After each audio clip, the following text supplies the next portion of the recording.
is Pop Culture Yearbook. On this show, we pick pieces of pop culture that were important to us in a given year. We then discuss our memories and dig into those movies, albums, shows, and more. I'm Brad. I am Pete. And I'm Giff.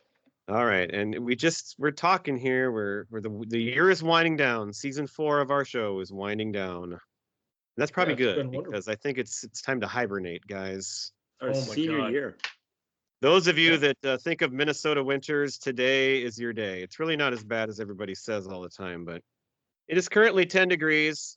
The wind is blowing about 40 miles an hour. It is about -10 wind chill. And I took my dogs on a walk before this, and I barely made it home. To quote Yukon Cornelius, it's not fit for man nor beast out there. It's horrible. We are glad you made it. Yeah. No, yes, here I am. It's that dedication to the show. Yeah, and you think it's cold there. It's even colder up here, of course. We're at 3 with a -19. Is it windy brutal. and blustery up there too? Yes, it is windy and blustery. I was supposed to drive out of town to go to a measure today, and I called and canceled and rescheduled because the roads are just absolutely crazy bad with ice. So yes, we are in December for sure in Minnesota. See, the roads aren't that bad here, at least when I was driving around today. Although we were just talking before we started recording, is that it was so windy.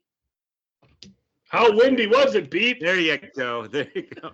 It was so windy that today was garbage day, and there was garbage. Like the streets were littered with garbage because there was knocked over garbage cans, and it was like you had to drive around it. You almost couldn't. You almost had to turn around. To get past it. It was crazy. So you're saying today would be a good day for a dumpster fire, just to warm everything up and burn the garbage simultaneously. And get rid of the garbage. That's right. Yeah. See, dumpster fires are not always a bad thing. They get a bad rap, is what you're saying. This show is going to be a dumpster fire. No, that's not necessarily a bad thing. Right, it's gonna be good. It's gonna be the good kind. You're gonna warm your hands by it. You're gonna have some memories, lots of memories tonight. It's gonna be a good time. And hopefully, maybe sing some get rid of some garbage in your life. So, yes, bring it all together as we exactly here. Gifford. First of all, before we get into it, did you have some shout outs that you wanted to give? Or? I also was getting to there. We just had, as of recording this will come out a week and a half later, but we just had our initials game out with our friends Jim and Jason and Dave, and had a wonderful time. And Gifford, what did you notice on the old social medias about that?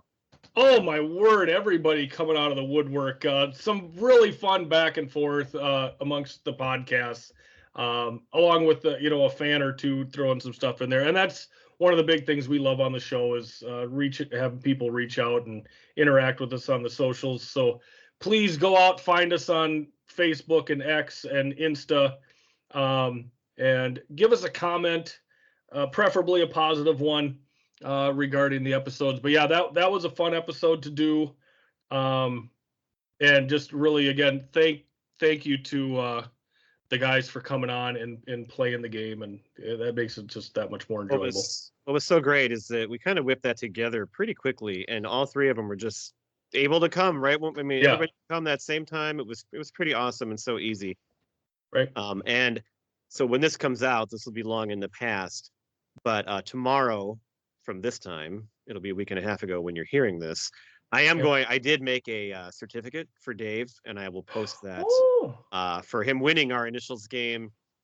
So go listen to Totally 80s and 90s Recall and tell Dave you're proud of him.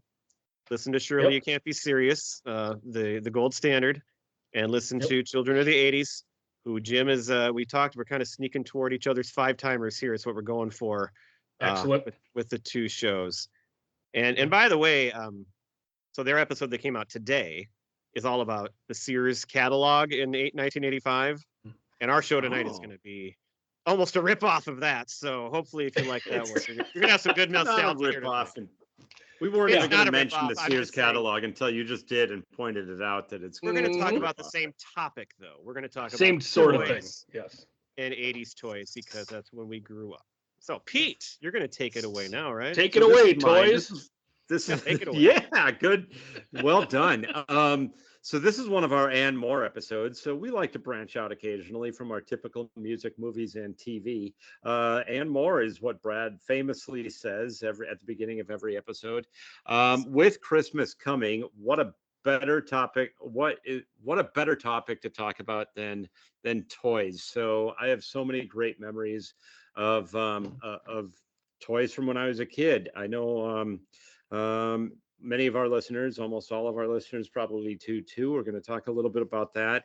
I just remember any time that my parents would take me to just about any store, like Sears or Woolworth back in the day, Yes, Walmart. Woolworth, Shopco. Yep. There was a Shopko, any of those stores. I would just tell my mom and dad, go do what you need to do. I'm just going to run to the toys section and I'm just going to be there the whole time. I don't care if you need to go shopping for an hour. I will just look around and browse the toys section for the entire time. And you come find me there when you're done. So I absolutely really love good memory there. I'm glad you brought up Woolworths because I kind of forgot all about Woolworths, and that was this sneaky store in the Marshall Mall there, and you would have build Marshall Square. Yeah. And so that was right at the end of the mall. It was one of their anchor stores, and that was a big chain back in the day, of course. But but of course, was that a big national brand? Oh yeah. Okay. Yeah. That's right, like one of the original part of the country. Tell us about your Woolworth experience. We want to hear it. Well, I think Woolworth is like one of the original like chain department stores, like in New York City or whatever. It was like a 5 and dime store back in the day, and I don't know. This just came up, so I didn't do any research on it. But it was a huge deal. I don't know what happened. They just kind of not easy to pronounce though.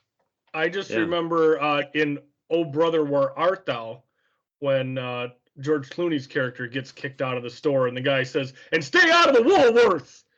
So, I mean, it had to be classic. Somewhat of a national. It's national and historic. That's a long time. Yeah. I think I got my first 10-speed bike at Woolworth in Marshall. So nice. There's that. So then the toys themselves, we're going to talk about in tonight's episode. We're talking specifically about the 1980s because that was our bailiwick. Is that the right word? When it came to toys, it means wheelhouse, like in our wheelhouse, right? So so we've each been assigned 3 years, except I took 4 because to make it round out to an even 10, I have 4 years during the 1980s. We're going to dive into a little bit about the history of toys in each of those years, like what were the most popular toys and maybe a couple of fun facts. You might learn something on tonight's show about them. So I'm not going to dive too deep into, and then we're going to do, by the way, we're going to do a draft of our favorite or the best all-time toys after that. So I think this is going to be a lot of fun. I want to hear from Gifford now about your relationship with toys. Well, I'm going to start off first with, again, we grew up in the 80s, young kids in the 80s. So, of course, everything for us revolved around toys and revolved around, TV programming as well. Well, early in the 80s, the Reagan administration deregulated the rules for advertising to children. And this, of course, just blew up the toy industry.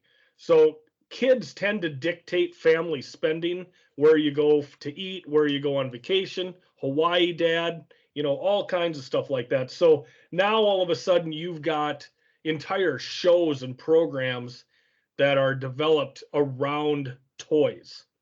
So we saw a licensed character, the licensed character industry rose by 300% in the 80s.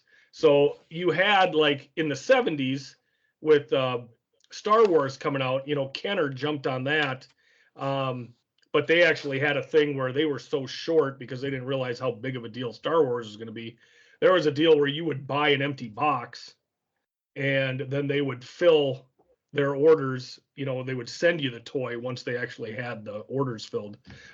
So in the 80s, that's when you start having, the shows like Transformers and He-Man and things of that nature. Rainbow Bright and all that stuff, with huge merchandising. So we were right in the middle of that. We were highly influenced by what we saw on TV. And of course, that's when you start, like Pete said, when you go to the store with your parents, you know exactly what you're going to look for in the toy section. You want to find that hot toy that you have seen on your Saturday morning cartoons or after school cartoons.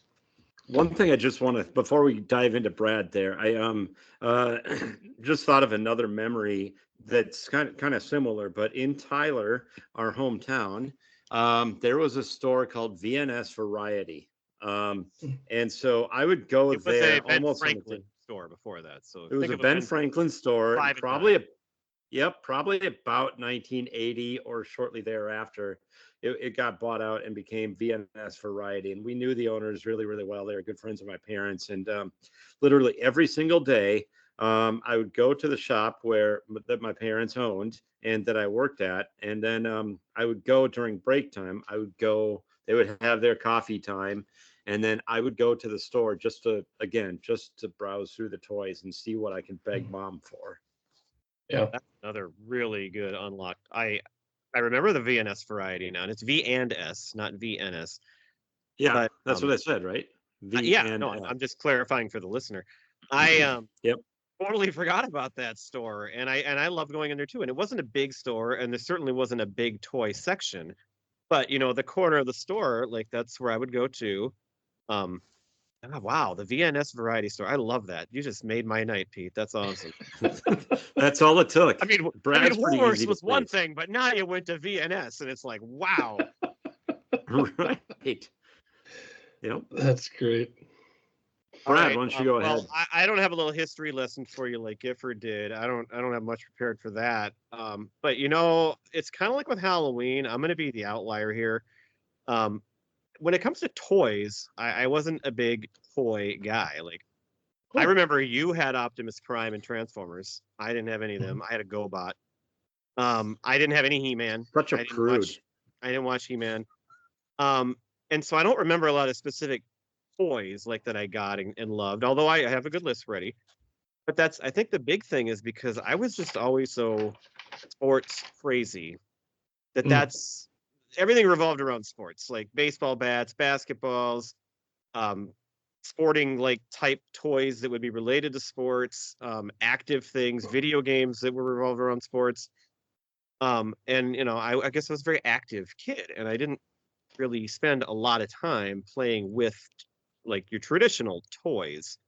And so the things that I remember the most are I did get Legos, so like big Lego sets that you come in the big box with all the, those were something I got a lot of.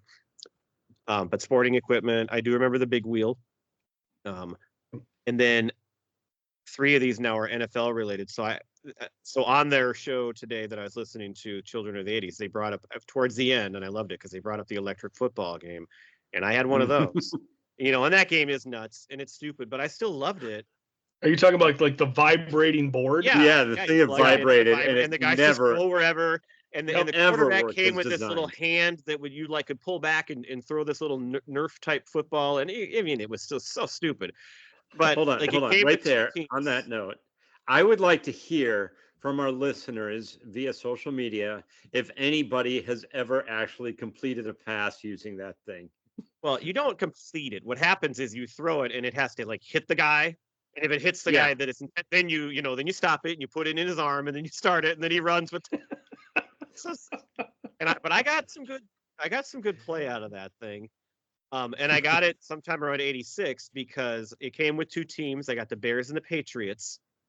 And then you could pick I think it was the Raiders. I think it was actually the Raiders. It was the Raiders and the Redskins that it came with.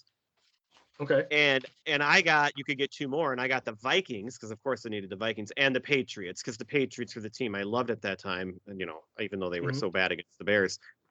So I got it around right after that Super Bowl, and those were the teams that I had. I had 4 teams. But 2 things that weren't, well, one is kind of a toy, and they brought this up too on the show, and this is why I still be a little overlap here tonight.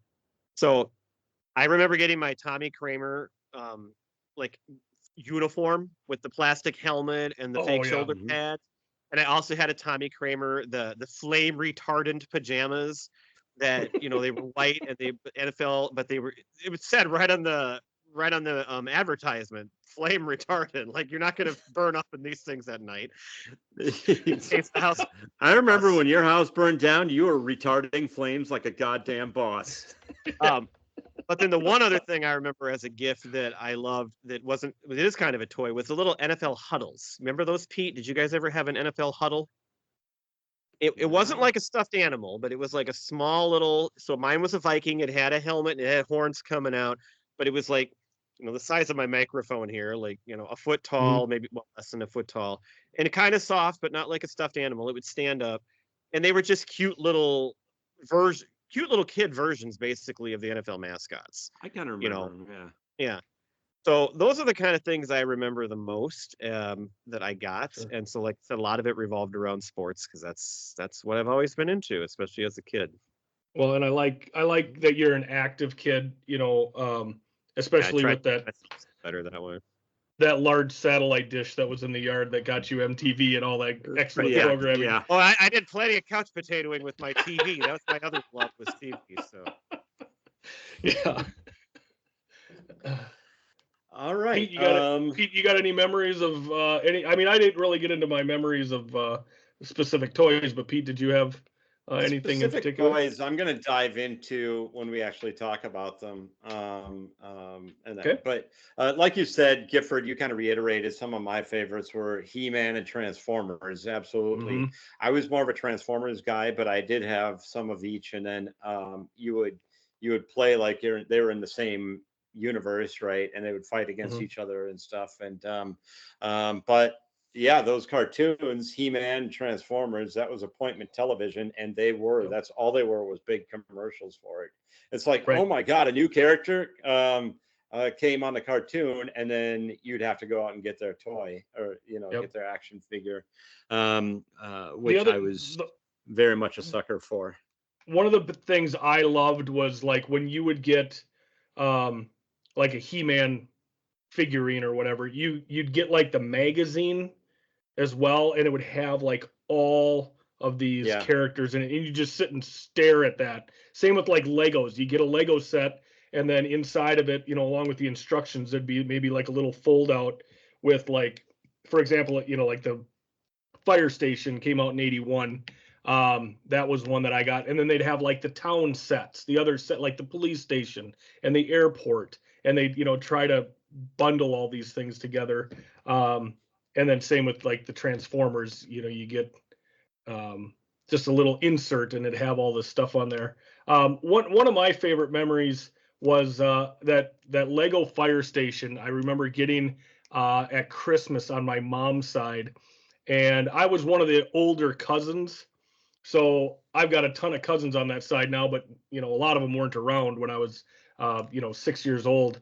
And I remember being in the living room at my grandma's, and I don't know how my parents allowed this, but they let me open that thing while I wasn't at home, because you know how it is. You open a Lego set not at home, you're going to lose half of it. And I just sat in the living room while all the adults were around the kitchen talking, because our Christmases would start at noon and end about midnight. And I just remember being in the living room and putting that thing together and just being so happy that I got that. That was definitely awesome. The week with the initials, I mentioned getting Optimus Prime. That was an absolutely huge one for me. And then also the Dukes of Hazzard Big Wheel, which is kind of torturous. Yeah, which was torturous for That's my kids in Minnesota, because you get a big wheel for Christmas.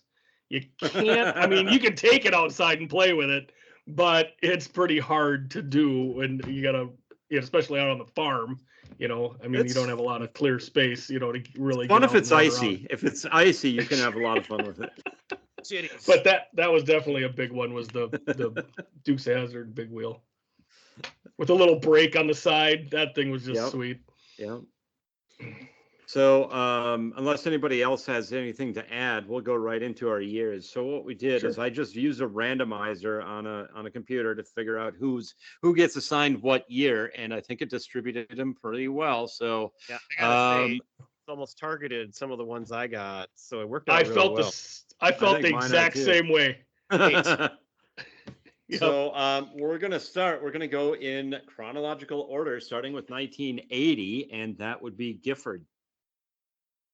Yeah, so for 1980, I looked over a few different lists that I could find, and they differ somewhat as far as maybe a toy coming out in a different year. But everything I found for 1980, the big seller was Rubik's Cube, and everybody had one of these things. This was invented in 1975 by Erno Rubik. He is a professor at the Budapest College of Applied Arts. And when it came out as a toy, it was originally called the Magic Cube in Hungary. It was licensed in 1980 by Ideal Toys, and that's when it became the bestseller of 1980. I remember having one of these things, and I wouldn't peel the stickers off of it to solve it. I would actually break it apart and then put it back I did together. that too. You can take a flathead screwdriver and pry the pieces off, and then reassemble it and be like, I got it done that way. Work smarter, not harder. That's what I thought. Right. Well, and the sad part is like I'm a numbers guy. I'm kind of a dork that way, and I'm really disappointed in myself that I really never did figure out how to put the Rubik's Cube together. You know, there's supposed to be a formula for it. There and is. I have one, and that's in our den here in our house. And I've tried to follow the formula that I found online, and I still couldn't get anywhere near solving it. I've never I don't know. never understood this formula or whatever, because it's like you're always starting from a different, but it's supposedly right. You'll always get to the right. Eventually, you'll hit every combination. But in my head, it's like, And well, if you're always starting from a different configuration, how can there be like a way to solve it? It just feels like it's called math. Yeah, I know. So, and I don't like that. I wouldn't peel the stickers off either, because they're not going back on right. They're not going to stick on. You got to pop those suckers off if that's what you're going to do. Yep. And I did have a Rubik's Cube, and I liked it, and I felt like I could always get one or two sides, but yeah, you're just getting lucky there, and you can't get the whole thing. That's what I did. If I got one side, then I would be like, hey, I solved it, just one side. I'm good. Yeah, just one. I'm set. And then now it's like you've got these championships where they solve it in like 3 seconds, which is insane to me, and I don't get it. But yeah, Max Park in 2003 set the world record at 3.13 seconds. See, now that's my question again, because you just said you're going to get there. You look at it. But they wouldn't take time to study the longer?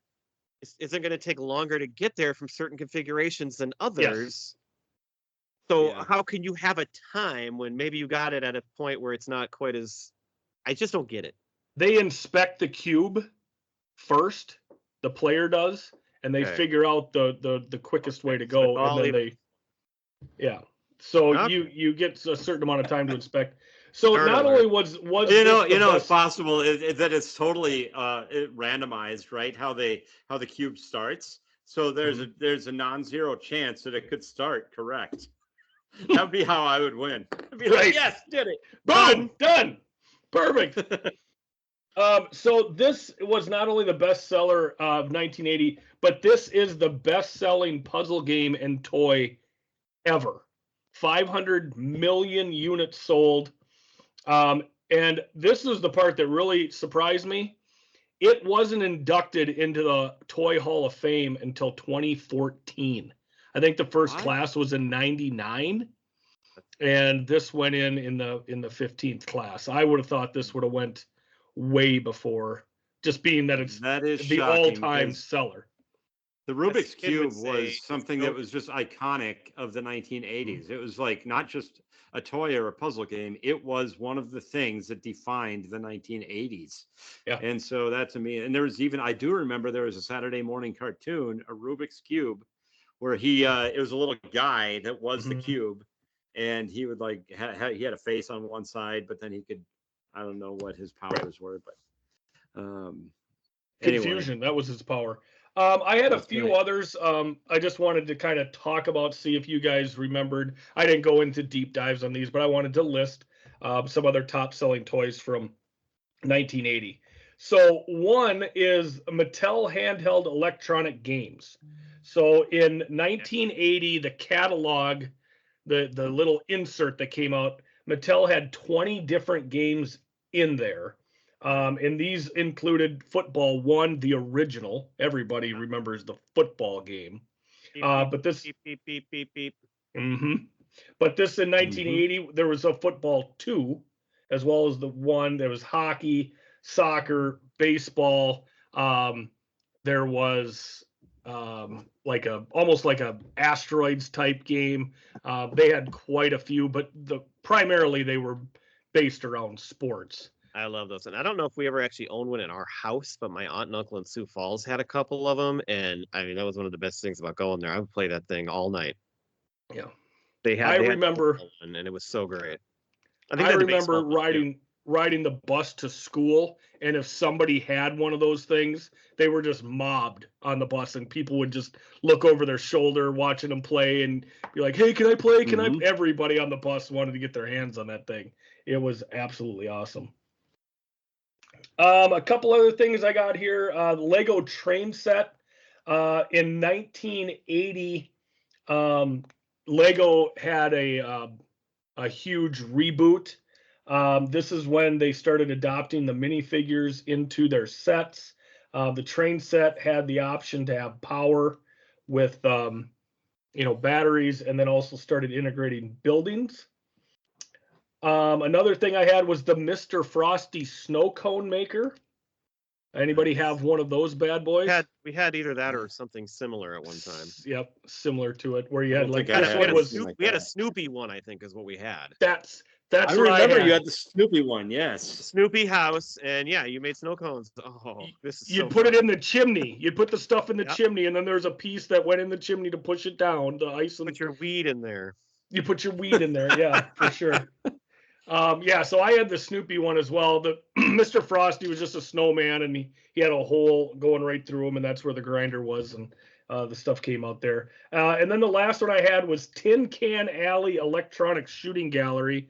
So you didn't actually shoot a projectile; it was infrared based, and you had like this panel that you shot at that had little holes. So instead of shooting at the target, you would shoot at the hole below, and that would indicate if the light got in that hole, and then it would like pop the can off the rail.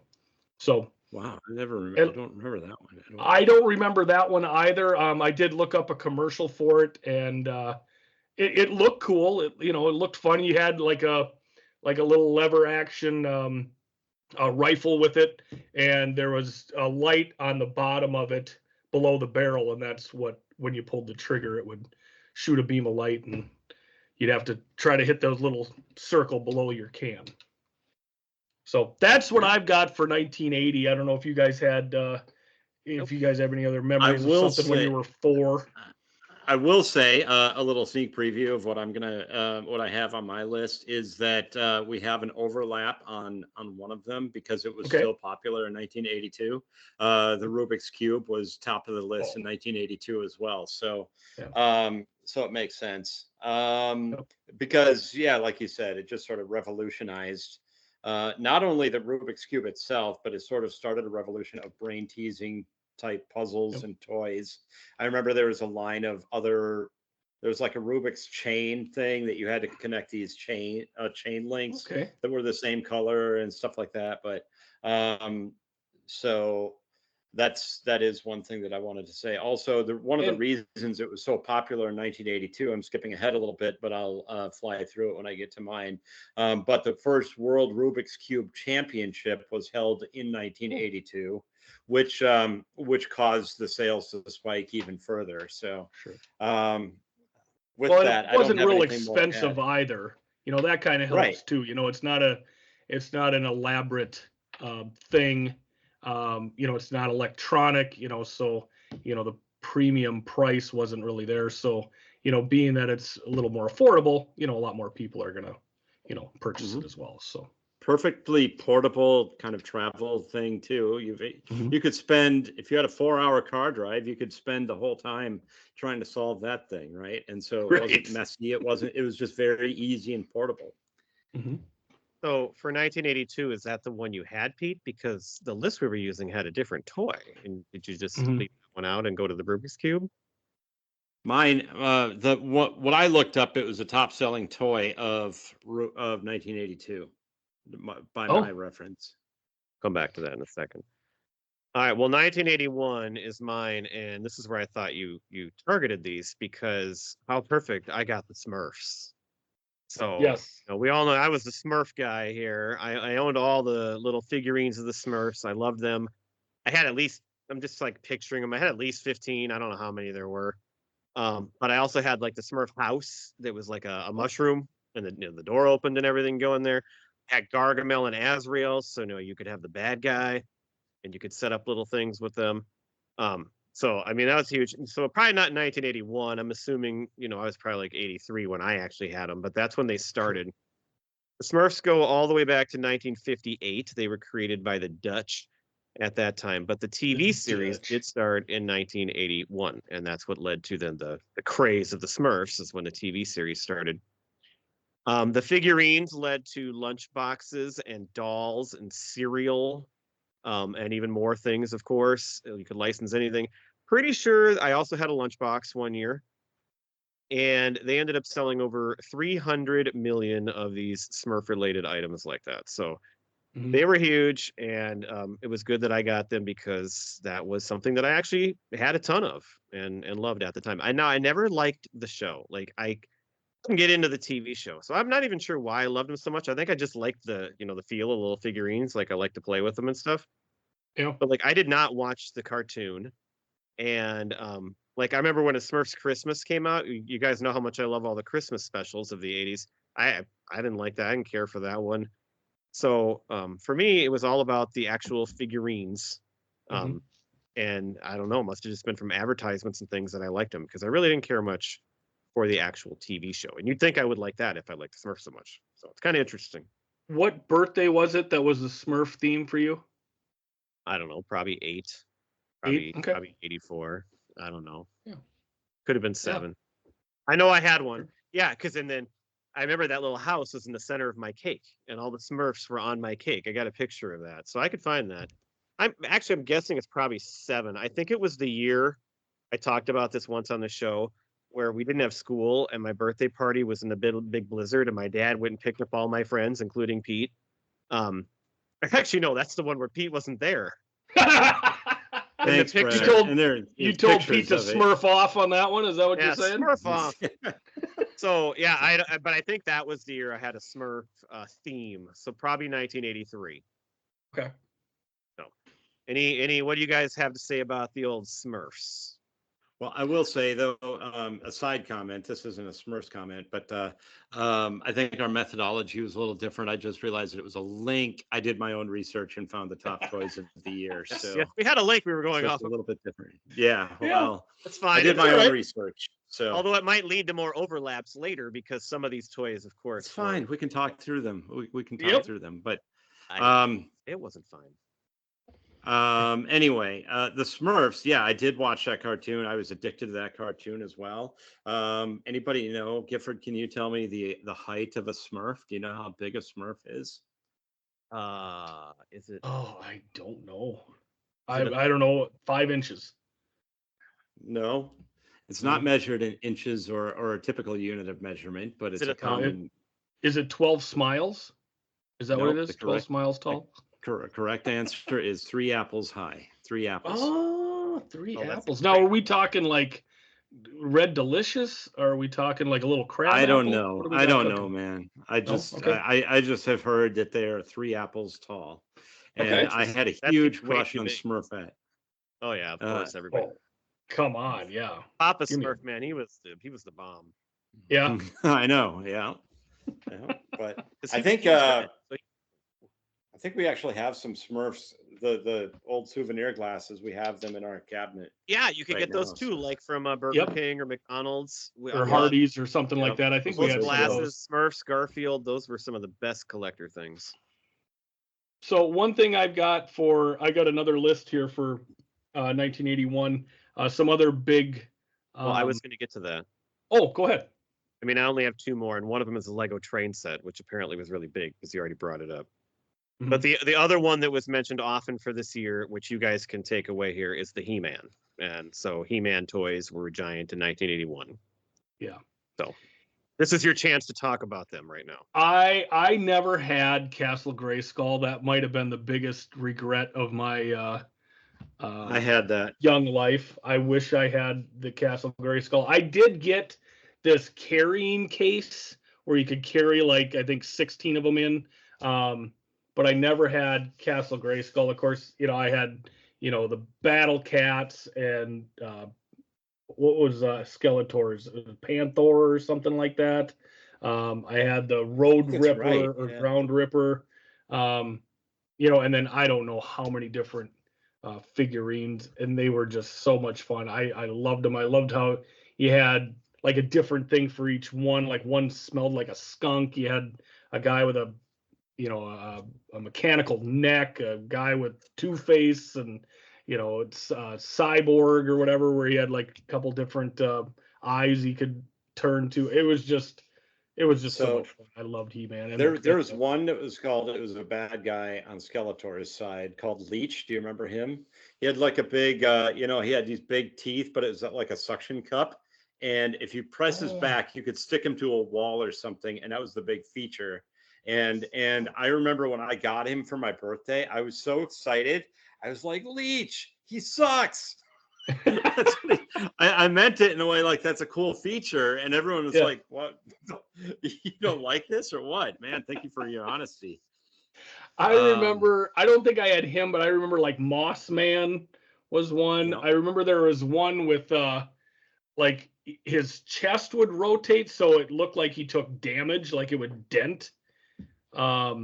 That was kind I of think weird. that was a that was a version of Man at Arms. I think I Was remember it? having that too. It's like he had special armor, Man at Arms, or something. Okay. Or it might have been a He-Man one himself. Yeah, because It might they have had been a different ones He-Man like one. that. I remember Manny Faces, who could That's the one where you twist his head and you twist his head, and he would have a robot face, a green monster face, and then a normal human face. Yes, So. that's right. Manny Faces. Oh, there were so many great ones. I absolutely loved He-Man. That was one of my big top three. And I had mentioned earlier, the fire station for Lego came out that year too, so that was a pretty big one. I had a huge crush on Teela.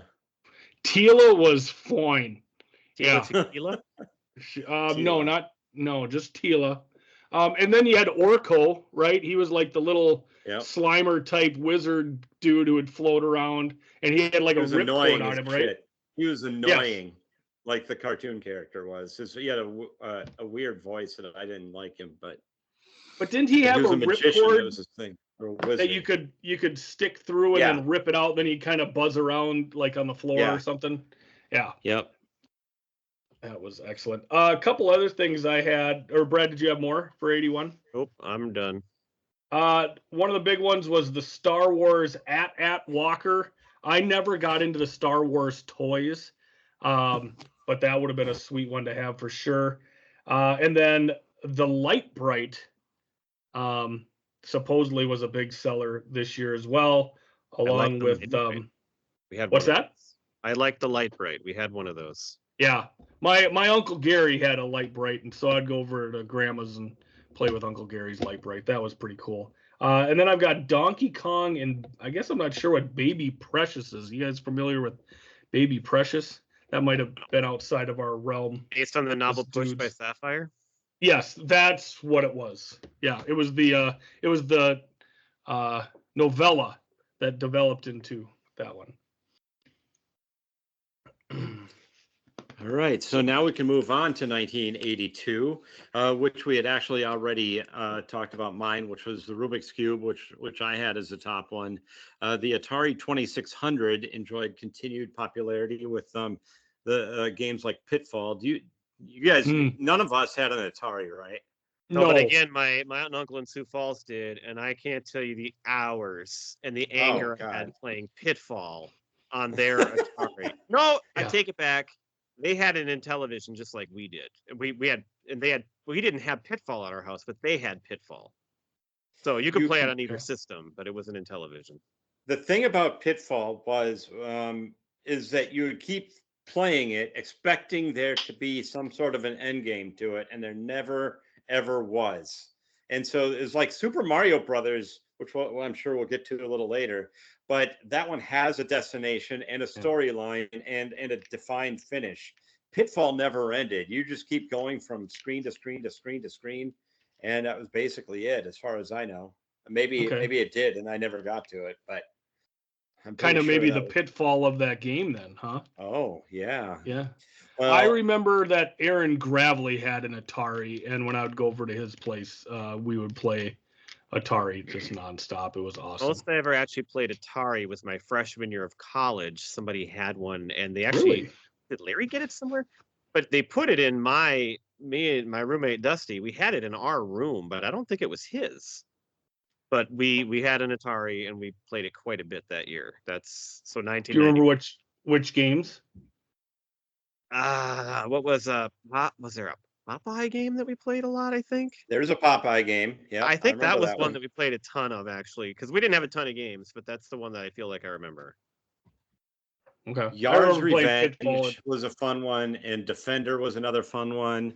The worst one of all time, and this is like defined as the worst video game of all time, was the ET Atari game, where it was just like thrown together, and again, nobody. I remember playing it and thinking, well, what am I supposed to do here? It's like I must be doing something wrong or just not good at it. But it turned out that's just how the game was, and so it's like people like there's documentaries on how bad this video game was and I suppose they how wanted to. Spielberg put all his eggs in Atari. He trusted Atari to make this game for him, and it just was god awful. I suppose they just wanted to package something more merchandise because of how big the movie was, and just didn't really put any due diligence. Yeah, they're making into money off the licensing, and it had Right. the cool cover on it and label and stuff like that. But it was just the game made no sense, and you didn't know what you were doing, and again, or what you were supposed to do, and it was terrible. it. Yeah. So the Also- oh, go ahead. 1982 thing that I had on our list here was My Little Pony, which of course none of us are probably going to say much about because That's on my list too. Yeah, I was just going to mention that. But that was the number one on the list that we had first. I do remember. I think my sister, even though she was 5 years older than me, I feel like she had at least some of them because I don't know. She would have been so 82. I was 6. She would have been like 11. I suppose she could have My Little Ponies. Sure. 'Cause I feel like they were around the house. And then my daughter, of course, had some too. So I mean, they've always been kind of around, but of course, I didn't play a lot with them. No. All right. Although My Little Pony became this big TV show, and then there's bronies now. There's the adult males that love the My Little Pony TV show. Like Dave has a My Little Pony T-shirt, and yeah, they're called bronies. All right. then. You're not aware of that, I guess? I am not aware of the bronies. No. I don't think any of us My- here are bronies, but they exist. That is a thing.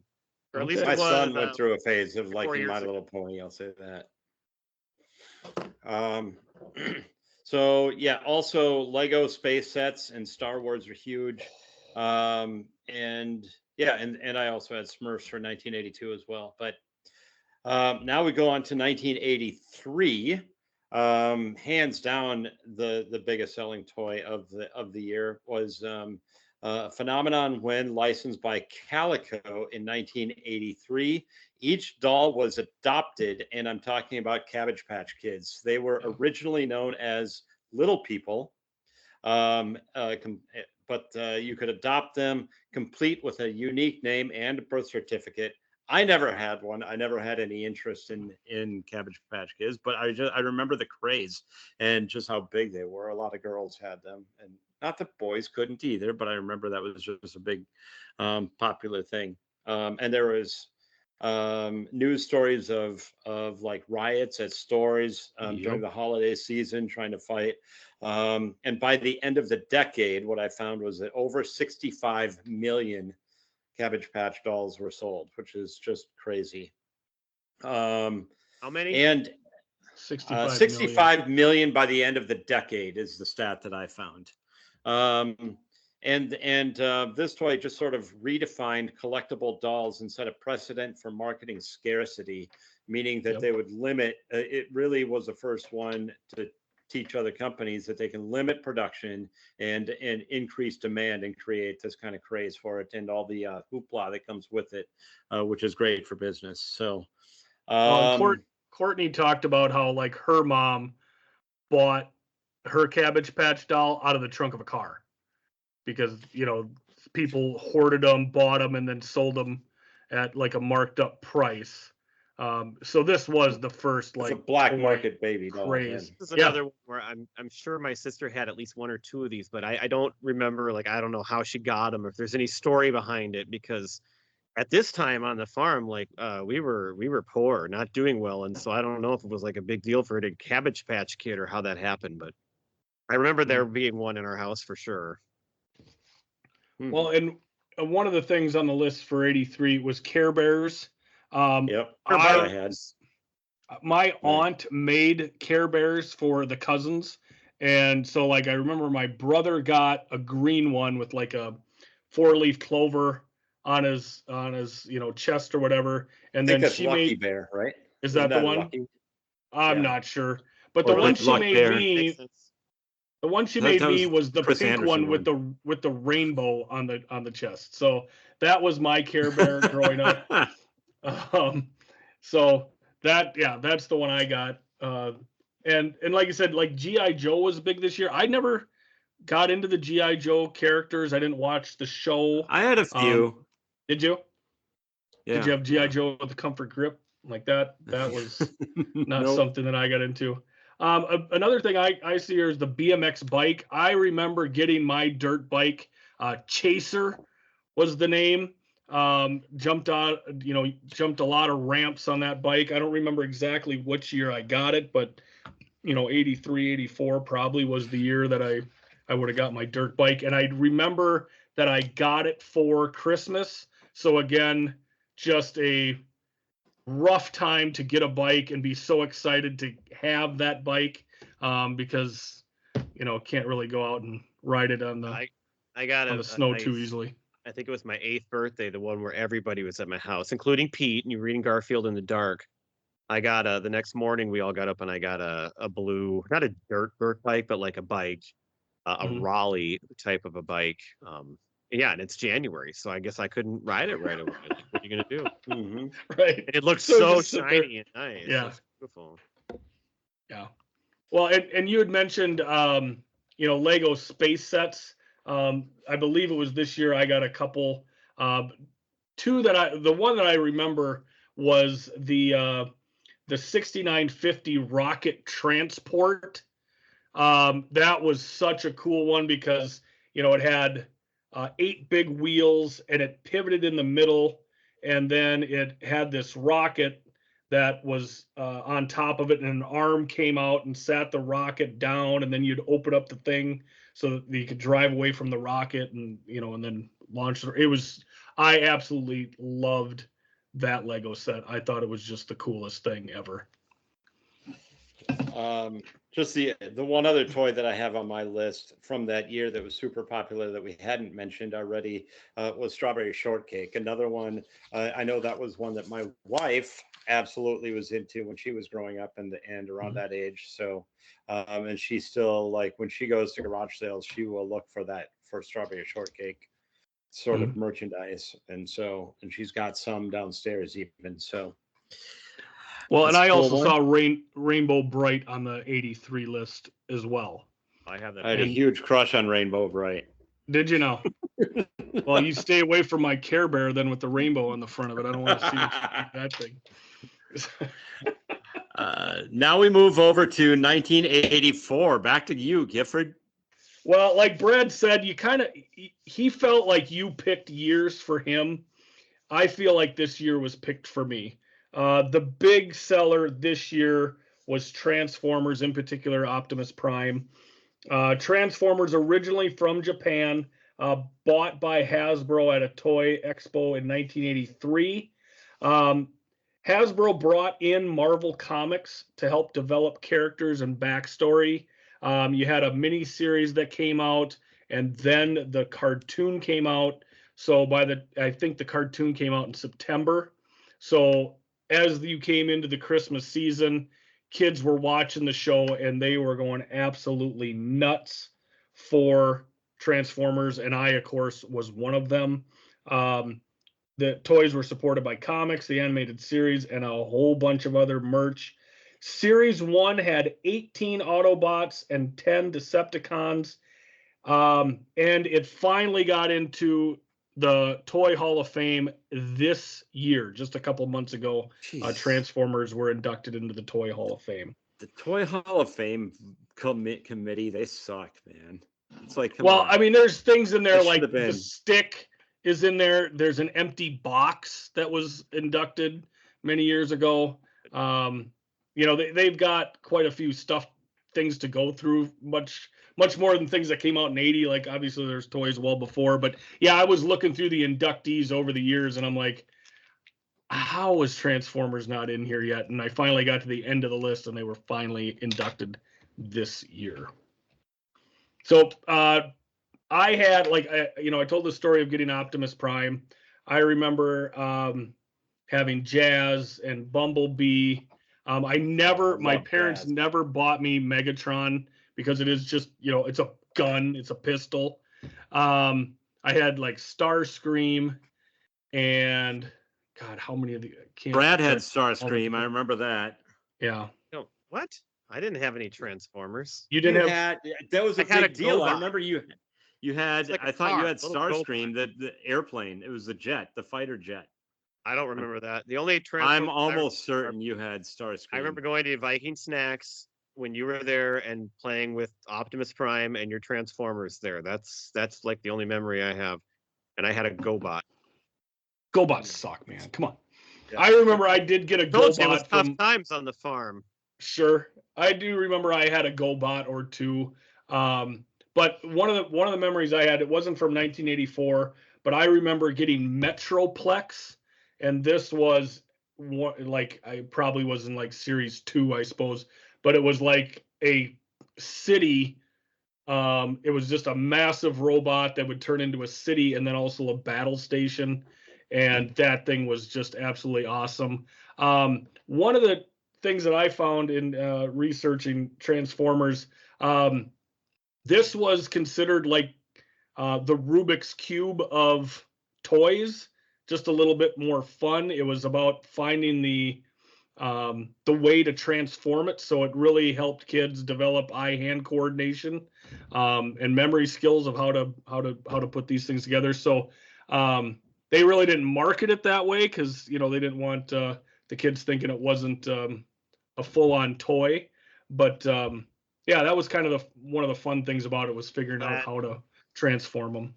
I'm glad you brought that up because that reminds me. So these, of course, were big again with the movies, in the last 15 years or so. And so my kid had a couple of Transformers. We couldn't figure them out. Like, we could never figure them out, like how to actually change them or get from one thing to another. They were so complicated. And I bet they were more complicated than the 80s because everything has to be so, stupid now. But we did not like them. We couldn't figure them out. And it was just kind of like, this is lame. I did go and buy one. I bought the new Starscream. It was in the updated versions. It's a F-22 Raptor. I thought it was a pretty cool toy, but I preferred how the original ones transformed more than this one. I do agree. It was a little bit more complicated, and you had to be a little more precise when you're transforming them. And then it seemed like there were extra pieces that, needed to be put on after, like you take pieces off to transform it and then stick pieces back on, so some of that stuff I really wasn't a huge fan of. Of course, the first ones, like, they'd all have a gun when they were robot form. So you'd have to kind of keep the guns somewhere. And then, when they're in vehicle form, and play with them and then transform them and add the gun. But yeah, Transformers were absolutely huge. Again, the show, I would not miss a show of Transformers. Love those, the cartoons. So Yeah, it was a great and getting that backstory in there, making the kids care about the Transformers and having that conflict already built in. Great marketing on their part to really make these things huge. Couple other things from 1984 that I found that were big sellers. The A-Team van was a big one. Oh, yes. And then also R2D2 toy box, I guess was a pretty big one, because what we would add, Return of the Jedi came out in '83, I believe. Is that correct? So Yeah. Star We Wars did an would have been episode making on it. Yeah. So that would have been back in the zeitgeist for I 84. do remember the toy box where the head came off, and that's where you Mhm. stored everything inside it. Yep. Yeah. We ready to move on to All right, 85? is that? Sure. If so, let's take it away, Brad. All right. Well, I had a banger in 85. This was one of the biggest toys of the entire decade. The Teddy Ruxpin, Yes. which you could not avoid these commercials, man. And I never had one, and I never really cared to have one, but these things were inescapable. So the Teddy Ruxpin is a talking teddy bear. It is inspired by the Country Bear Jamboree, at the Disney World. Really, I Also- didn't know. also- I didn't know that was where it drew its Well- inspiration. Also inspired by Chuck E. Cheese and the animatronic characters from Welcome to Pooh Corner. So not just the Country Bears, but Okay. this was something that they had an idea for, and they wanted it done by Christmas, and they had 6 months to get this thing done, and they spent $60 million to get it done, thinking that it was going to be a big seller. And it sold 41,000 units in the very first month and made $93 million in the last 4 months of 1985. Wow. Wow. And then I saw a list where it was the number one toy still of 1986 too. Mhm. What I had forgotten, I was thinking more, I forgot what it really was. And so the Teddy Ruxpin it had in the back a cassette player. You It's could put basically- any. it's like a little boom box. You put a cassette into it and you would get a book with it too. And so he sat there and he read stories to kids. It's basically like the original audiobooks for kids. Yeah. But you put the cassette in, then you have the book and they follow along, and they would make a little noise like to turn the page. So it was actually much more educational than Sure. it was just like a teddy bear. And so, but it was just they believed in it and they made a ton of money, and it was enormous. And I remember the ads, and I had to watch one of the ads when I did this. They were just nonstop. So Yeah. Teddy Ruxpin. But Did it either was- of you ever it was have a re- Teddy Ruxpin? I never had No. one. I remember kind of wanting one. But I remember what people would do, because there's a regular cassette tape that you could put in there. You could put any tape in there. So you could put like Metallica in there and he would move his mouth with the music. Yeah. So, but no, Faster. I never had one. That's My a good one. parents I weren't remember going how to big it buy was. me that because I talked enough already, and they weren't going to add something else to the house that was talking. Yeah, but that would So- shut you up then. No, I probably wouldn't have played with Theoretically. him because he would have been taking airspace from me. So, the other thing too, the amazing part about the Teddy Ruxpin, we talked about Rubik's Cube being inexpensive. This was not an inexpensive toy, to get, and for it to be Oh, I'm sure it wasn't. This that was a big of a seller, is absolutely amazing. Speaking of how big it was, when I was putting together my initials list, this was one of the items that I wrote down that I considered trying to get into the chain because it was so massive of a There you toy. go. Oh, that'd be a good dominated one. 1985 and then extended beyond it too. What else do we The have? only in other thing 80s? I had for 85 was Rainbow Bright was big, but we already brought her up once anyway, so Mhm. it could be fun. One thing I have, well, I just want to mention it because, of course, we're three huge fans of it here, and we did a show on it. List that I found: Trivial Pursuit. Yes. That's Which a I don't good have one. a hard time calling it a toy, but it was a big. It's a big game. For my thing, toys and games is Yeah. what we Yeah. what we had But- agreed on. But Trivial Pursuit wasn't really aimed for kids either. Like it's a board game that adults would play, so that's why. But Sure, yeah, that's fair. Did I That's ever fair. say toys and games for kids? No, I never said that. So it works. Oh, we can do adult toys. Hold on a second. Well, I got to redo my list. When we talked about this, I remember saying anything that you would find in a toy store, and you absolutely would find Trivial Yeah. Pursuit in a toy store. Mm-hmm. Yeah. There you go. All right, Let's move on to 86. 1986. You think you had a banger, Brad? I got a banger. The Nintendo Entertainment System, which was a huge, huge deal for me. It certainly changed my life. Really hitting its stride with, yeah, Gifford. Oh, yeah, I guess the action pack came out in 1985. So yeah, that would be It that was would be right. It was such a yep, big seller in I'm sorry, it's the 1986. That's why deluxe it's on set, my- not the action pack. The deluxe set came out in 1985. That had the Rob with it. Is that the one you're looking at? The Rob, yeah, came in 1985, but yeah, the action, and I have on my notes that it was launched in 1985, but really hit its stride in 1986 because I remember it not the Rob one. I don't know anybody that actually had the Rob one. Yeah. I don't know what the reason for it is. I don't even know what it actually did or was supposed to do for the Rob. I remember It was wanting it supposed and to seeing it. it was supposed to be like a companion. So it would play a game with the user, but the problem is that the only two games that it really worked with was called Stack Up and Gyromite. So, and those two Okay. games didn't really take off. So that's why they kind of went by the wayside with the Rob, but it was supposed to be a companion to play with the computer, the games with. But they didn't really Obviously, we all develop games for it. remember it was revolutionary. We all remember the Zapper and Duck Hunt that came with it, with the original game. See, Or you're with the mistaken game here set. because in 1988, that's when the action set came out. That's I when had it was packaged with Duck Hunt and with Super okay. Mario Brothers, and they got rid of the Rob.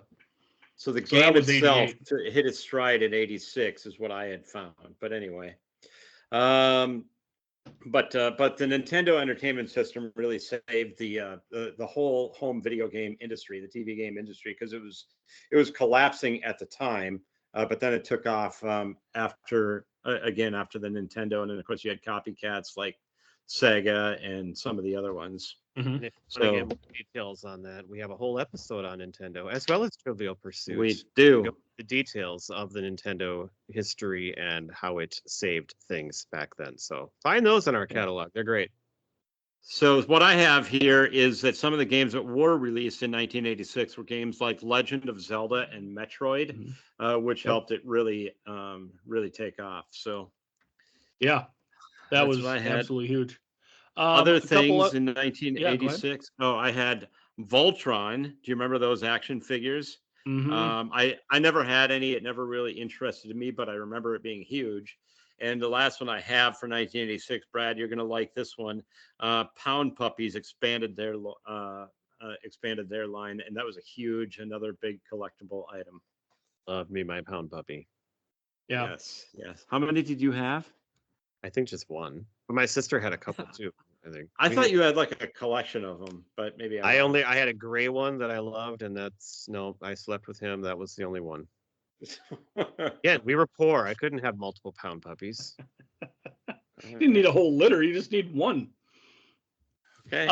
One of the things I have following up with Teddy Ruxpin in 1986, they came out with My Buddy. Do you remember the Okay. jingle for My Buddy? My buddy. buddy and me. Yep. That's kind of what I was getting confused with when I first looked up Teddy Ruxpin. I was thinking more of My Buddy, that it was this thing that played and talked with you, but then I remembered he'd read books. So they came out at the same time, and both of their commercials were just ubiquitous. Yes. Other things I had laser tag, Lego's Airport was a big one this year. And then do you guys remember My Pet Monster? That was on this list. I didn't No. care to really look it up, but Yeah, I guys- do remember that vaguely. okay. Excellent. I don't All right, remember what it looked like. I just remember the concept, kind of.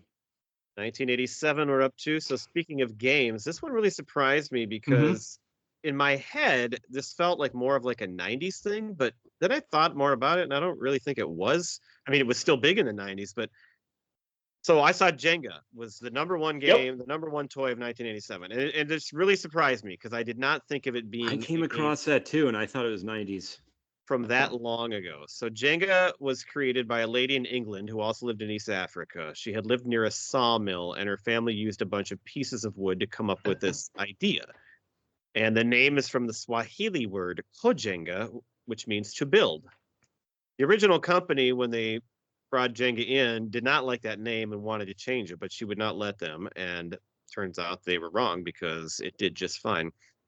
Jenga had sold at least 4 million units every year up through the year 2000. So yeah, it started in 87 and it was a craze in 87 apparently, but it went on and on for a long time. This is a game we had. This is another reason why I kind of thought, the list seemed kind of like perfectly targeted because we had this game. We played it a lot. We still play it at school. Like some teachers have this. The kids love to play it. You have the big outdoor Jenga games that you can make out of oversized. 2x4s. And it's the most simple and brilliant game because it can be played by anyone and it can be played by any age, any culture. There's no directions or reading. You just, you can come from anywhere and you can figure out how to play Jenga with each other. It's like the international language. And that's just what makes it so cool and why it was obviously such a giant seller. But I just was surprised to see 1987. That's not what I expected. I have to think that one thing I've always thought about Jenga is I have to think that it would be relatively inexpensive to manufacture because all it is just wood that you're cutting up. And they're all the exact same size. They're all the exact same. Yep. And so I think that, I don't remember it being any cheaper than any other game, but they must be making a huge margin off it. Right. Just my thought. I don't know. Yeah. One of the things I saw in here, and it caught my attention because I had one of these, and that was the pogo ball. Does anybody remember the pogo ball? Yeah, I could never get it to work. Get it to work? What do you mean? So the pogo ball was a ball, and it had a disc like halfway around it. So like half the ball was on the bottom and half the ball was on the top, and so you'd hop on the disc and squeeze the top half of the ball between your feet to stay on it, and then you just bounce around. Oh yeah. I know what that is. Yeah, then. I was thinking I could never get it to. I was always like falling off. I could never do it. Well, yeah, that's the trick. Yeah, that's part of the thing. But yeah, So I definitely had one of those. If we're moving on to other things, I had laser tag and pound puppies in 1987 as well. But the other one I had listed here, which I thought was fun because we brought it up quite a bit, is there was a talking Alf that was big this year. And Alf, we love the show Alf. And it started in 1986, I think. 86, 87 maybe was the first year of Alf. And so he kind of took off right away. And the talking Alf was a big toy. That one. And again, I didn't get into Alf, so we didn't have... I love full body Alf.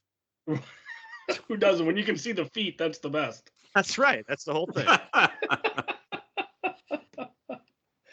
Oh, that's excellent. All right, where are we at here? 88. 1988. So what I found for the top seller of this year, and I'm just going to hit on it very quickly because I want to get to something else for 1988. And this was the Cush ball. So, it's just a ball. It's like with all the little rubbery fingers sticking out of it. It was invented by a guy to help his kids learn to catch. So it's really squishy. The Cush was the sound that it made when you would catch it. One of the big reasons it was top seller, it was really cheap, great stocking stuffer. I know a Cush ball, and I had no idea it was so big, but I never knew really that that's what it was for. And that's kind of cool because you could catch it a lot easier. And like, that's something my son, who had all kinds of motor disabilities, like, he would have been able to catch that much better. So I love that. It was go Cush ball. Yeah.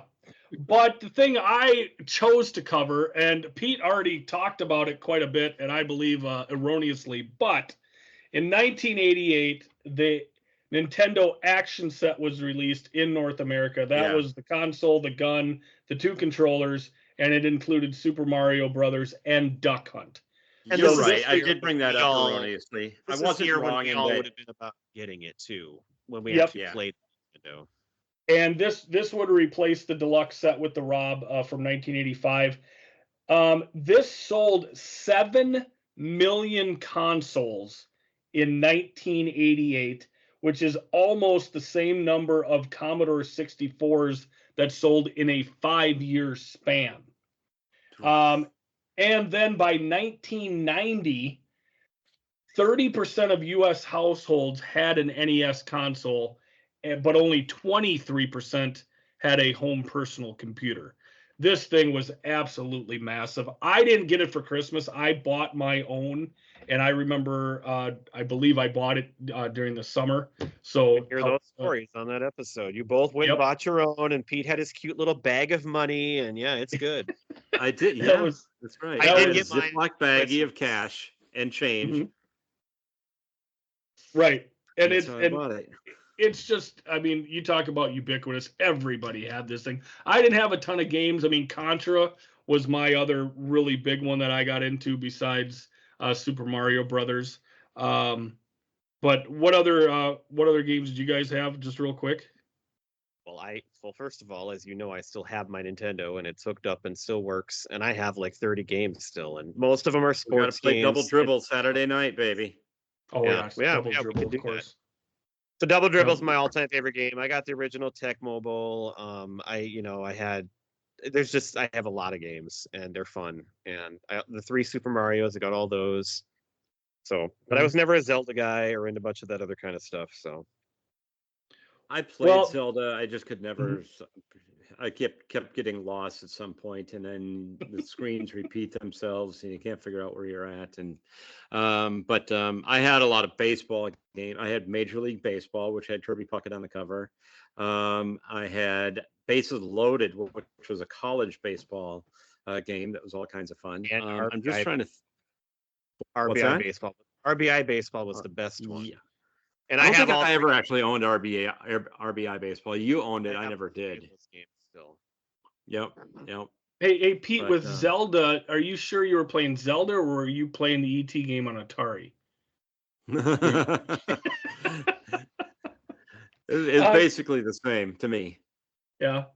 A couple other things I found that were big this year, and I thought it was weird that they would have topped the Christmas list. 2 of them were Ghostbusters related. So this is 1988. The original Ghostbusters comes out in 84, and the second one didn't come out till the middle of 89. But the Proton Pack was huge this year.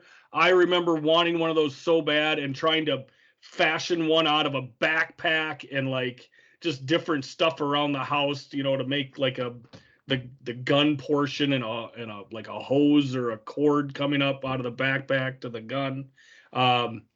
I thought the Proton Pack was just the coolest thing. And then I had Ghostbusters Fright Features was another thing that was big this year. The Play School Kitchen, that was big. And then airless hockey. So this wasn't the one you plug in and have air come through the floor of the game. This was just a super slick surface that you would the puck would go back and forth on. So you didn't actually have to have it powered. I wonder how long that lasted. Not very long, because you look up airless hockey and you can't even find it. It's all, air hockey tables. So. All right. I think we made it to our last year, which it's going to sound almost like a repeat of one that I did, but it's not. It is a different thing. It's a Nintendo product, but on April 21st, 1989, the Game Boy was released, and that was a game changer for a lot of people. Again, it revolutionized the handheld video games. It was no longer just those old little football games like you had. This one was, I think, one of the first ones that you could actually interchange cartridges on a handheld device. Yes. And it really popularized the game Tetris. And so and it had many of the classics, but of course they weren't quite as good. But Tetris is tailor-made for the Game Boy, along with other games. In total, it has sold over 118 million units, including the Game Boy Color. and it even allowed multiplayer gaming on the go, and so that was a big deal. You could switch it back and forth. Like if you had a Mario game, you'd switch it, and that was a big deal too. So other things that I had from the year: Teenage Mutant Ninja Turtles exploded in 1989. Micro Machines. Do you remember Micro Machines, where it had like the fast talking guy that was on the commercials? That's what they are known for, and the Polly Pockets, which I don't really remember, but it is one that I found on the list. So yeah, Polly those Pockets, are remember that? super small little dolls. Yeah. Sounds like this was a year of portability. You had these small little pocket dolls. You had Micro Machines. You had a Game Boy. I had a game, and I never really knew many people that did. Like I barely ever played on a Game Boy. So for as big as it was, I'm kind of surprised. Did you have a Game Boy, Pete? I didn't have one. I had a See? friend that did. Chad. Chad had one, but I don't want to say his Yeah. last name. But I really have not much. I had a Game Boy Advance when I got older, but I never had the original Game Boy and didn't. It wasn't a big part of. I knew it was big, but it wasn't a big part of like. None of us really seemed to have one. So it's interesting. One of the things I remember borrowing it, and it was very addicting, and you would not be able to put it down once you started playing. Sure. One of the things I found for 89 that came from one of the biggest movies that came out in 1989, Brad's pick for the year when we covered that year, the Batmobile from the Batman movie that came out that year. So that would have been a fun one. I don't ever remember looking for that one in 89, but I can understand how it would have been huge, and anything associated with Batman that year I would think would have sold pretty well. Mm-hmm. All right. Anything else to add for 1989 before we go into our draft? I don't think so. Very quiet. All right, let's dive right in. So what we're going to do is we're going to our draft. We're each going to draft our top 5, either individually favorite toys or just favorite toys of all time, best toys of all time. And you can interpret this however you want. But what we said was anything that can be found in a toy store qualifies for this. And so we also asked that if you select, and we want to encourage you to select an individual, if you have a family like Transformers or something, or a franchise, I should say, you can take pick out like one that's your favorite, but then the entire franchise is eliminated from the draft. So with the number 1 pick, I do have some memories of this one. This is another one like the Nintendo that I had to save up to buy, and it was a big deal. It was like $40, which was really expensive for a Transformer, but it was Omega Supreme. Do you remember Omega Supreme? Yes. Yeah. That's the one you had. I remember you having at the shop there. It was Omega Supreme. It was Omega Supreme, and what that was a space station that you'd have to put together in like 3 or 4 pieces, and it was a huge, tall guy, and it was electronic, and then it was a station that had a track that went around it. Think of like an electric train, and it had a tank that was battery operated, and it would go around this track, and it would blink red lights like it was shooting and everything, and it had a rocket ship in the middle.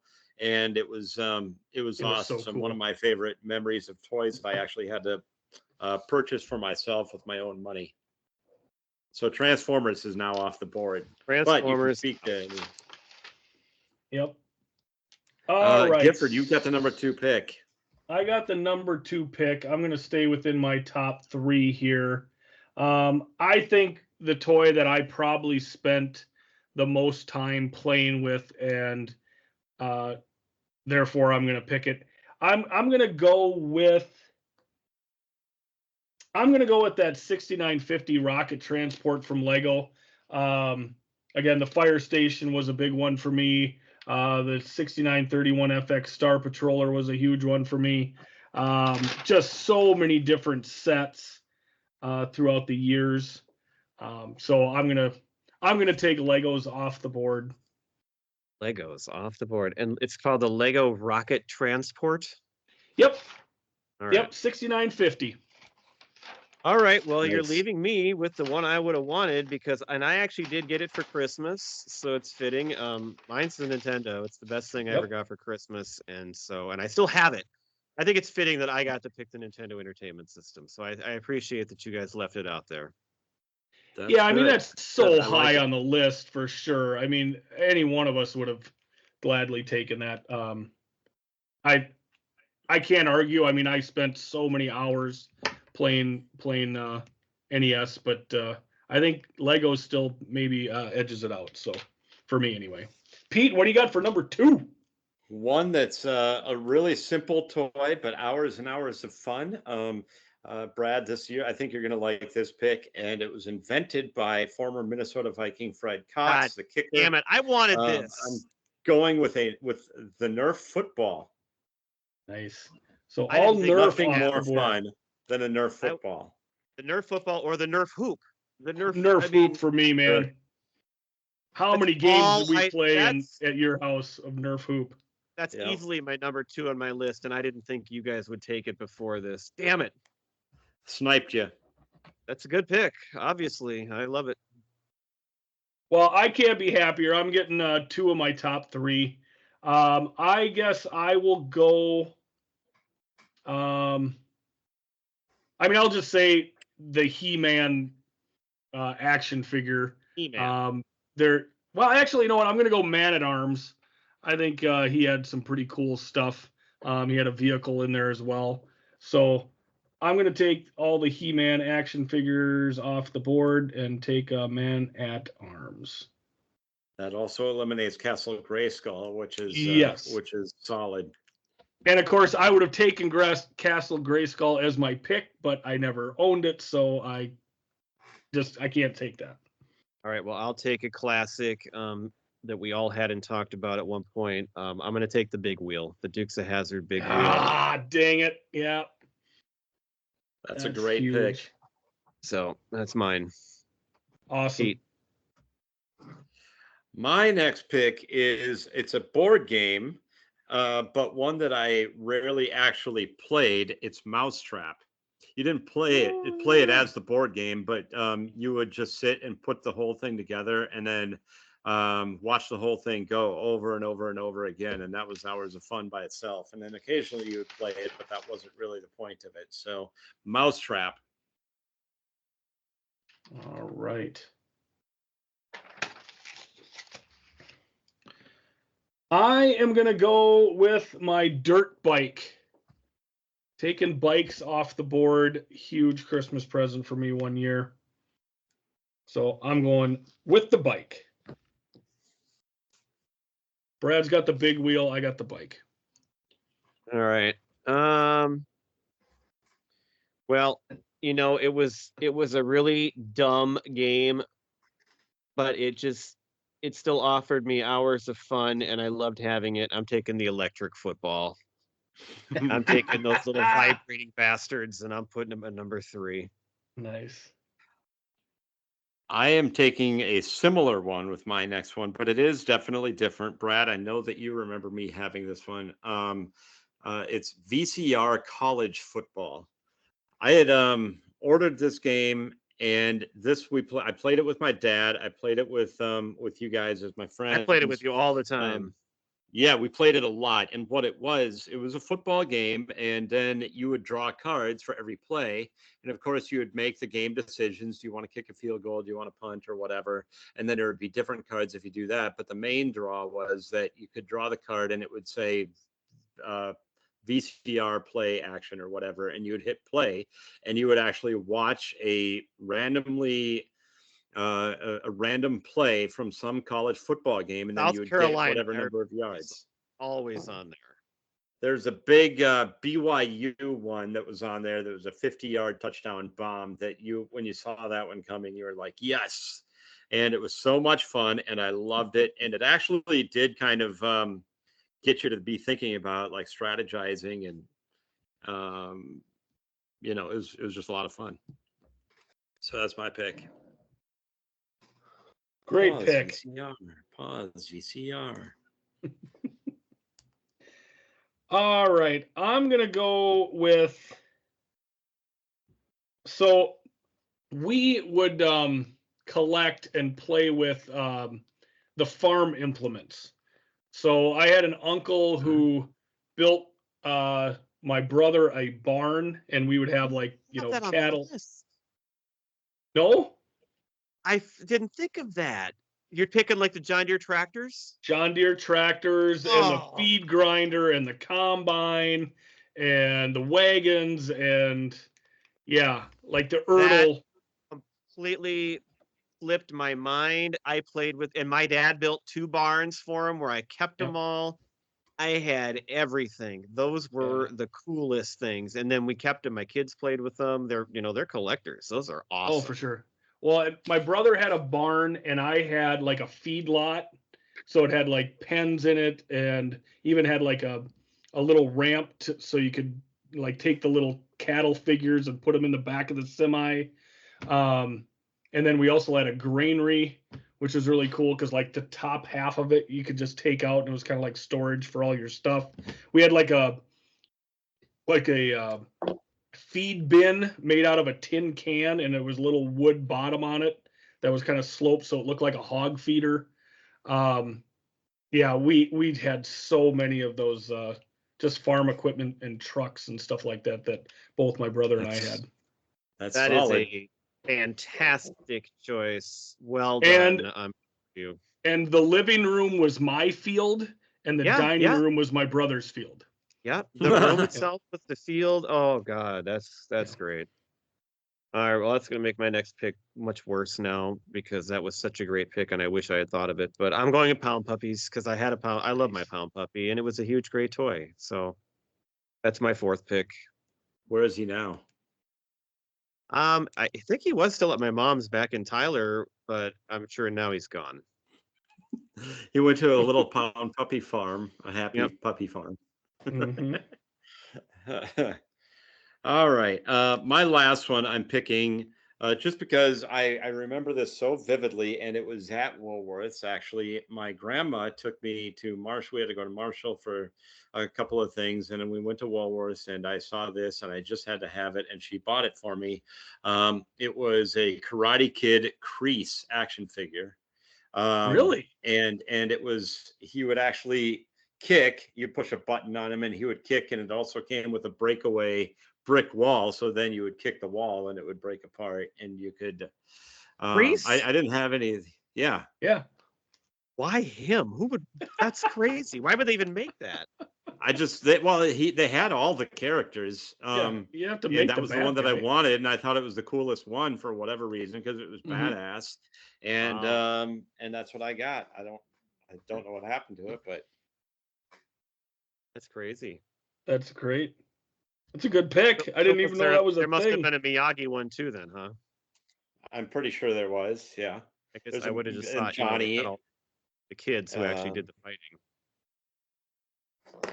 Yep. All right. Oh, what do I want to go with for the last pick here? God, there's so many good things on this list, Pete, but like I didn't have an Atari 2600, so there's going to be, by the way, my list has a lot of bangers that are going to get left on the board. Yeah. Good Lord. Brad took the big wheel. I'm sorry, I'm taking a little bit of time here. Okay, so one thing, and my parents still have this, and I don't remember getting it for Christmas, but it's something that I played with all the time. And this is the Little People garage. So it was like 3 different levels, and you had the cars and the little, like, we had the elevator. Yep, we had wooden Little People. I had that one. Another Everybody one that had my that. aunt and uncle in Sioux Falls had, the garage. They had everything there. That's So I'm gonna take the Little People garage. Okay, well, I'm gonna finish it off then. I didn't have this on my list because I thought, we were sticking to 80s things. But I played with this as much as anything. And I didn't get the farm equipment one. I'm taking the Little People farm, the barn that mooed when you open the door, and that was I had that. But can you take the Little People? I suppose I can't. It's the same franchise. Yeah, I had the barn too, and one of the doors like broke, so you could make it work, but like I think the cart, like the bottom of it where you for the hinge like broke, and so yeah, the one side. right, But yeah, I that was will, sweet when you'd open it and it would Of move. course, I can't take that because you already took it. So I'm going back to my original choice, which was, so I started with the NES, but I'm picking the Intellivision for my fifth pick Okay. because That's we a had good an Intellivision, and the amount of time that I spent on that thing learning how to play video games, and it was such a cool system really at the time. I loved it way more than the Atari. So since that's something that we had in our house, that's my last pick. When I Sweet. made the So- rule, by the way, of saying you cannot take from the same franchise, I did not anticipate Little People's as being where the controversy Oh, would and I had be. thought of the barn originally on my list, but then I was sticking Mhm. to like things that came out in the 80s, I thought. So, but Yeah, I Yeah. completely forgot about the barn. That's a good We one. had the barn. It was so sweet. It was a little It was silo and yeah, and the little Yeah. fence, and yep. it was great. Oh, for Let's sure. go through our honorable mentions real quickly. I did All right. have Rubik's Cube on my list. I had Yep. Cobra from G.I. Joe. That was a badass one. I had Trivial Pursuit. I had Silly Putty. I remember having a thing of Silly Putty and playing with that for hours because you could press it on the comics, the Yep, comic pages, and newspaper. then peel it Yep. off, and it'd be there. Yeah, any newspaper. I had the Ghostbusters game that was kind of like Mousetrap, where you put it together and it'd be like a house that had a bunch of ghosts and stuff, and it was fun. Hungry Hippos. Mhm. The Viewmaster. Yep. I had a Um, few different discs for that. Monopoly, and I got my last ones are board games. I had Monopoly, Operation, and Clue. Okay. All I'm banger gonna board games. add into that Operation. That was a good one. And then did you guys have the Spirograph? No, I I thought saw that thing people was that had fun. it, and I always thought it looked dumb. We did have the game Perfection as well. I mentioned I got a pogo ball one year. The last thing I'll just mention, Play-Doh. Play-Doh is always awesome, but being the Can't anal go wrong with retentive Play-Doh. kid that I was, like I didn't want to mix the colors because Yeah. when you're done playing with it, you wanted to put it all back in the container and seal it up so it wouldn't dry out. But Play-Doh was always a really fun one to play with. I think I got about Hey, look, I Only- made another snake. Go ahead, Brad. I think I only have about 5 left here that you haven't said. The Etch-a-Sketch was a classic.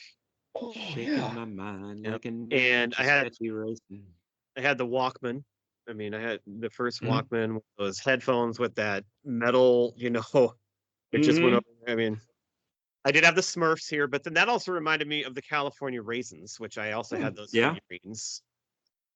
And then, I almost picked this, but it was just so basic, I decided not to. I have a basketball because I loved playing sports. And one of my favorites was a basketball. And I always wanted the Rawlings because it was the NCAA version of the basketball. And I love college basketball so much and I played with that basketball for probably years and years through different houses. So that's my last one. Just good old basketball. There's one How that about a you had, football? Brad. There's one, Brad, that you had that that footballs. deserves a mention as well. Do you remember the Avalanche game? Like the thing where you Yes. drop the yeah, we that had was a fun game. I loved it. What was the Avalanche game? Was it like Plinko or something or what? It was, yeah, Plinko's a good way to describe it if I remember right. Okay. Brad, you remember better than I do, I'm sure. Was but it this was the like one? a It's like a vertical- plastic cylinder, and then it had little holes in it, and you put all the sticks through it, and then and then there was stuff on. Maybe this is a different game you're talking about, but you had stuff think on the it's a top, different and you game. pull out. It's kind of like Jenga, where you pull out the sticks until everything would fall. But I think Pete must be talking about a different game because I don't remember. I know we I had. thought it was like little levers on the inside of the game that you would drop your marble or whatever, you drop your thing, Yeah, and then you try right. it. And then they would balance, they would shift one way or the other, and then eventually they would all fall out and you would lose. It did and have you'd something to do try with not to. levels. I'm Yeah. remembering it vaguely now. The game I'm referring to, my grandma Sorensen had. But yeah, I don't know. But yeah, Avalanche was fun. I'd have to look it up. All right. So the highly active kid on his list, just to review, has the NES and Intellivision gaming systems. That's But right. he also had a on his list. basketball. He also that honorable mention was when he was done playing with those, he'd go grab but he had the big wheel. Big wheel's huge. Got to have stuff That to do was- at night when it's dark. That's true. Yeah, for sure. And I also grew up on a farm where I was 5 years younger than my siblings and like had to play alone a lot. So Yeah, you get yeah, tired of playing with a little baseball bat outside after a while. I suppose. Oh, Yeah. big red bat. That should have gotten Yep. mentioned. Oh, Big red bat. I want that as my number 5. Yeah. Too late. Oh, Too late. that's Hey, awesome. Gifford, well, what hold on, band let's, has better? Oh, yeah. Let's preview next week real quick before we go. Oh, We are going to be covering Home Alone You like to play with toys. for next week. So yeah, probably some pretty good toys in that one that we maybe forgot for 1980. But yeah, we'll be covering that next week, and then that is gonna not only close out the month for us, but that's gonna close out the season for us as well. We'll go on a little hiatus over January like we normally do, and then come back in February. But yeah, We'll put out some classics. yeah, absolutely. They're all classics at this We point. got a good interview coming up too one of these days after that. So Yep. Yeah. Hey, Pete, what hey. what did you have for me there? Gifford, what band has the best toys of anybody? That is Preacher Row. That is Yeah. correct. I guarantee you Hummel would have picked drumsticks as his favorite toy. That's right. Yeah, he Yeah. probably would have. plexiglass drumsticks we had too. Oh yeah, those are sweet. All right. Say plexiglass fork. Anyway. One more episode next week for Christmas. We'll see you then. Thanks Thanks for listening. I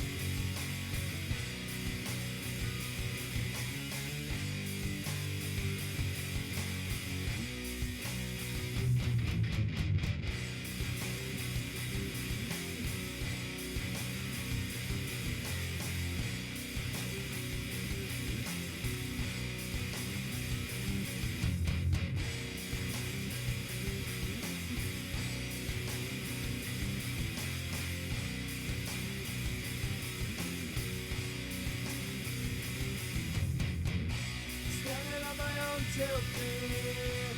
No one's here to comfort me. Sorry for what I have done. Sorry that your son is gone. 7 steps and it will be my last. Hands tied, tell me on my back. I turn and I look to you. I'm scared, but there's nothing I can do.